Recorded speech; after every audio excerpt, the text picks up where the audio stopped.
We were supposed to have the best spring break of our lives. Me, Lexi, Bree, and Tasha. 4 college girls in need of sun, drinks, and freedom. We booked this beach house in Miami. Super cute from the photos, close to the ocean. Had that whitewashed coastal vibe with the seafoam blue shutters and palm trees out front. It was a steal, almost too cheap. The listing said the owner lived on the property, but had a separate entrance. We figured it was like a guest house or something. We didn't think much of it. I wish we had. The first 2 days were perfect.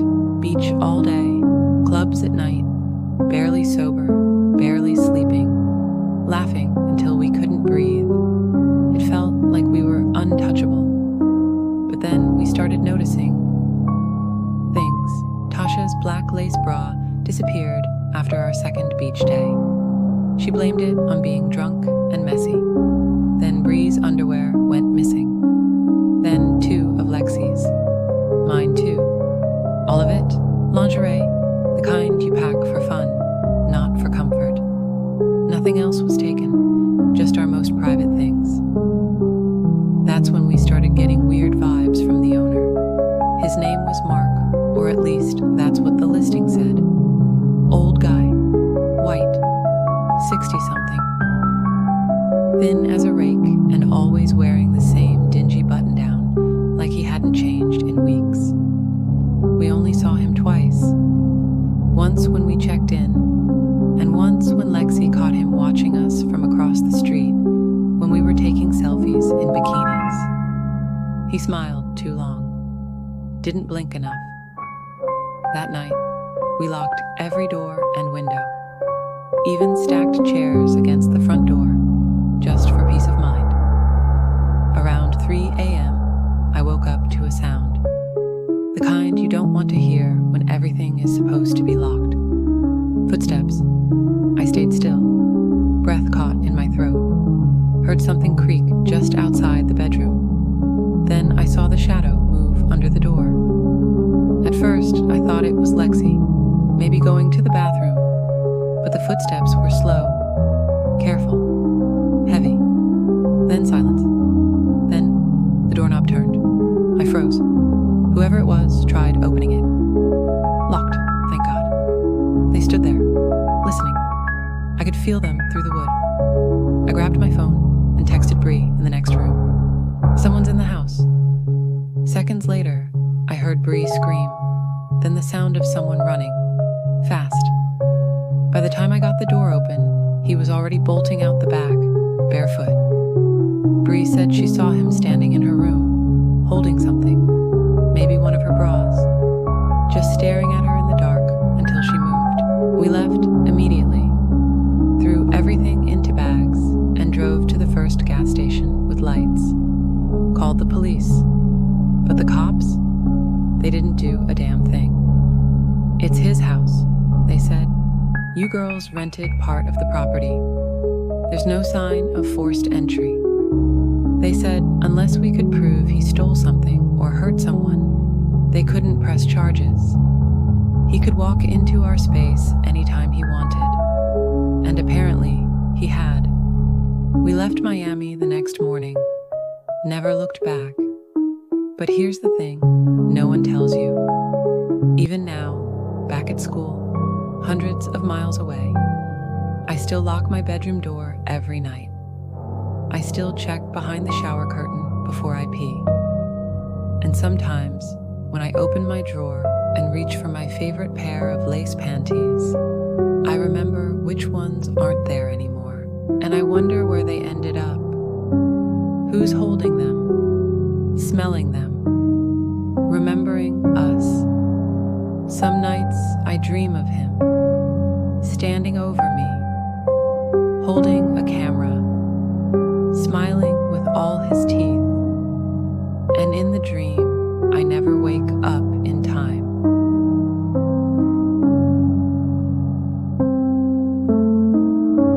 It's been 15 years since that spring break trip, but I still think about it every time I hear the hum of an engine or smell salt in the air.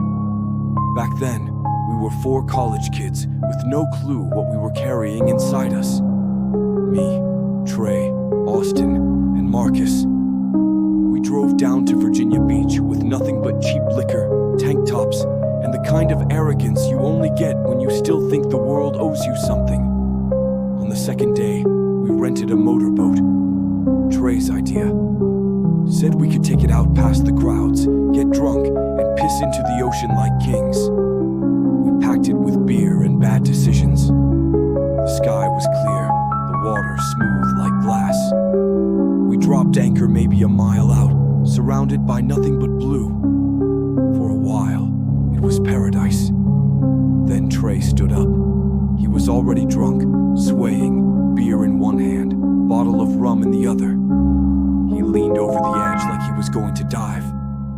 I remember Austin saying, "Yo, sit your dumb ass down." Trey just grinned at us. And he jumped. What we didn't realize, what none of us thought about in time, was that Marcus had left the propeller running. We heard the splash, then the screaming. It was the kind of sound that makes you go still, like your brain can't decide if it's real or not. Then we saw the blood. It spread fast in the water, a black-red bloom that turned the ocean violent. Trey's leg, I still can't describe what it looked like.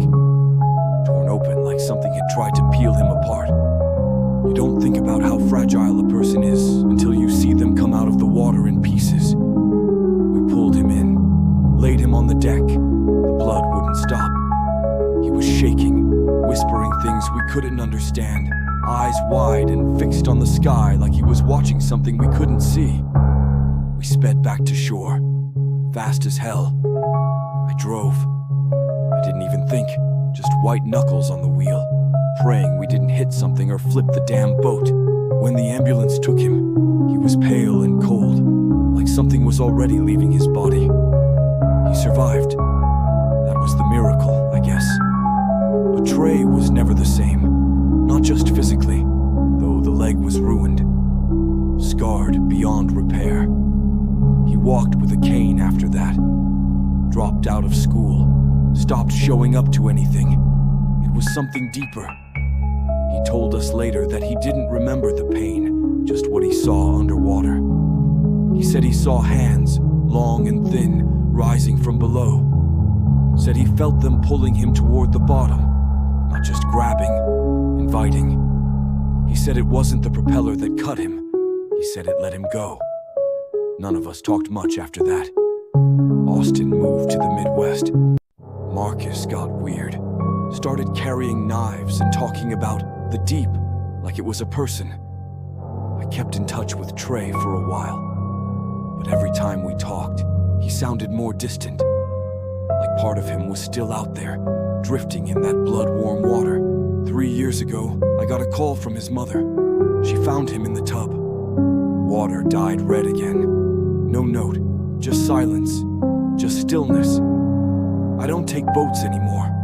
Haven't been back to the beach in over a decade. But sometimes I still dream about that day. And in those dreams, when Trey hits the water, he doesn't scream.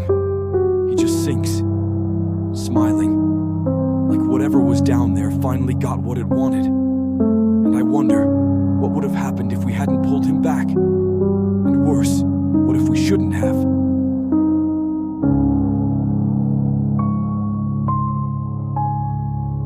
I don't tell this story often. Not because I've forgotten, trust me, I haven't. But because the words feel like a bad omen, like saying them out loud might pull something back into my life that I've spent years trying to bury. It was spring break, senior year. Me, Jordan, Zach, and Luis. 4 guys chasing waves. Girls and whatever kind of freedom we thought we deserved before real life kicked in.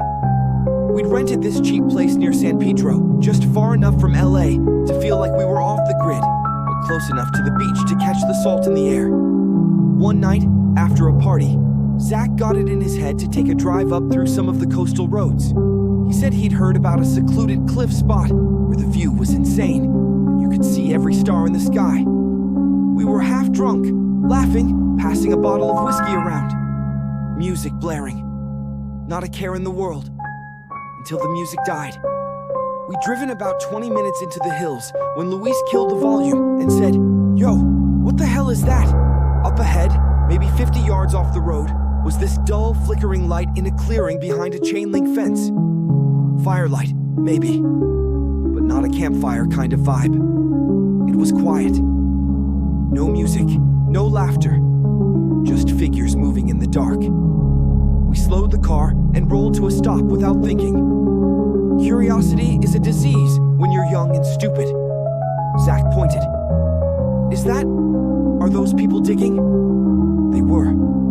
4 men, wearing gloves, masks, digging something out of the dirt and dragging it toward a smoldering barrel. Something big, wrapped in black plastic. The kind you'd use for trash bags, or something else. None of us said a word. Then the wind shifted, and we smelled it. Burnt hair, rot, something human underneath all the smoke and gasoline. My stomach turned. Luis whispered, "We need to leave. Now." Too late. The sound of the car door creaking must have carried. One of them turned. He saw us, whistled. The rest turned too. Flashlights snapped on, and then they started walking toward us. Calm, like they'd done this 100 times before. We reversed. Fast. But before we could take off, one of them stepped in front of the car. He tapped the hood with a pistol. Looked at each of us like he was choosing who to kill first. "You boys lost?" he asked, accent thick, but calm. Almost friendly. Too friendly. Zach tried to explain we were just sightseeing, didn't see anything, just looking for a spot to chill. The man didn't blink. Another one, younger, walked up to Luis's window and leaned in. "You didn't see shit," he said, smiling without his eyes. "You saw fire. Nothing else." We all nodded. Didn't even breathe. The man tapped the hood again and said, "Good. Now drive away." Slowly. We did. I kept my eyes on the rear view the whole time. They watched us until we disappeared down the road. We didn't say a single word the entire ride back. Luis threw up when we got back to the Airbnb. Zach started crying. Jordan stared at the wall for hours. I just sat in the shower, fully clothed, letting the water run until it turned cold. We flew back 2 days later. No more parties, no more beach. Zach dropped out of law school 6 months after. Said he couldn't stomach justice anymore. Luis barely sleeps. Jordan doesn't talk about it. None of us do. Not really. But every now and then, I check the news. Look up disappearances around San Pedro. Cold cases, burn sites. Nothing ever matches. It's like it never happened. But we know. We saw the barrel. We saw the plastic. We smelled what they were trying to erase. And we kept driving. Because some things, you survive by shutting the hell up.